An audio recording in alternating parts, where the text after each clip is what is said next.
Hello everyone! Ayan. So you know what? I know I should be grateful to God for making me a single up to this age. You know why? Well, let me share for you first my struggles in my love life. Okay. In my 20s, I cannot be in a relationship because I have this dream of becoming a CPA, and it was not that easy to take that board exam. So I thought of having a boyfriend will just be gonna a hindrance, no? For me, taking that board exam and passed it.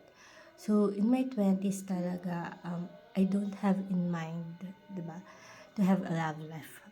So in my 30s, that's when I started to wait for the guy that God has prepared for me. Ayan. So nag-antay lang talaga. As in literal talagang nag-antay ako. So may mga I have met, kaso nga lang kasi he's not that my ideal type. Kasi you know what, I am a fan of Korean drama, and actually hindi naman ganun kataas yung standard ko. Ang isa lang talaga sa mga standards ko in life is that ang ideal man ko is someone na nakapagtapos in college. Why? Kasi ako talaga, ginapang ko yung mga kapatid ko to finish their college. So, what I'm looking naman is someone who have finished his college degree, diba? Unfortunately, yung mga nagpaparamdam sa akin, hindi nila na-meet yung standard kong yon. So, I just waited. Kasi I believe in God that He will gonna give me the man of my life. Yan. But when I hit 35, when I hit my mid-30s, dun na ako medyo narattle na ako, nag-shake-shake na ako, ganyan. So, sabi ko, I asked Lord, Lord, I'm already in my mid-30s. Why up until now, wala pa rin akong boyfriend? It's not that I am choosy, diba? Sabi ko, Lord, napakababa lang naman yung standard ko. Yun lang. As in talagang non-negotiable standard ko kasi talaga yun. Hanggang sa wala nang nagpaparamdam. Hanggang sa dumating yung point na nagkasakit ako, and the doctor told me that I don't have now the chance to, bear a child. So parang dun ako narattle na, kailangan ko na magkaroon ng boyfriend, kailangan ko ng mabuntis and all of that. Yan.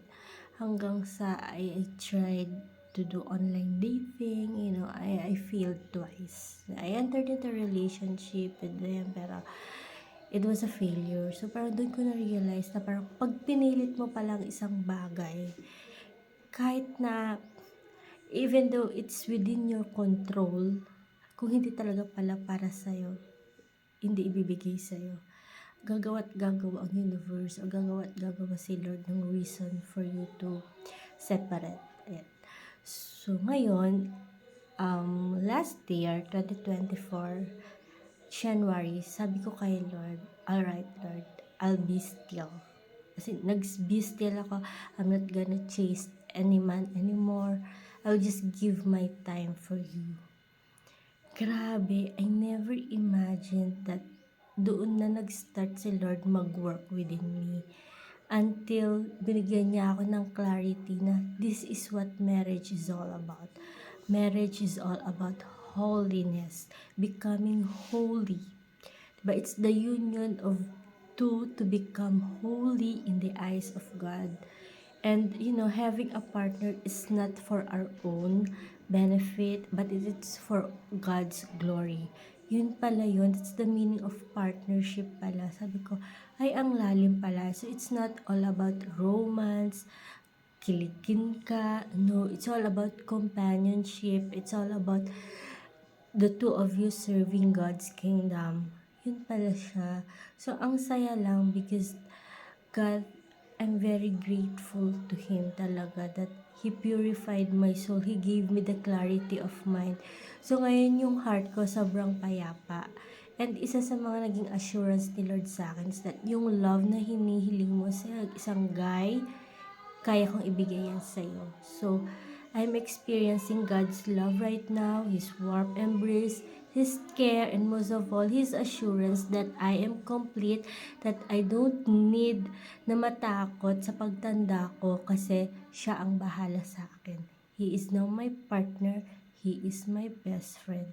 So I'm just very, very much excited na kung ibibigay man ni Lord yung guy na para sa akin, I would be more than happy.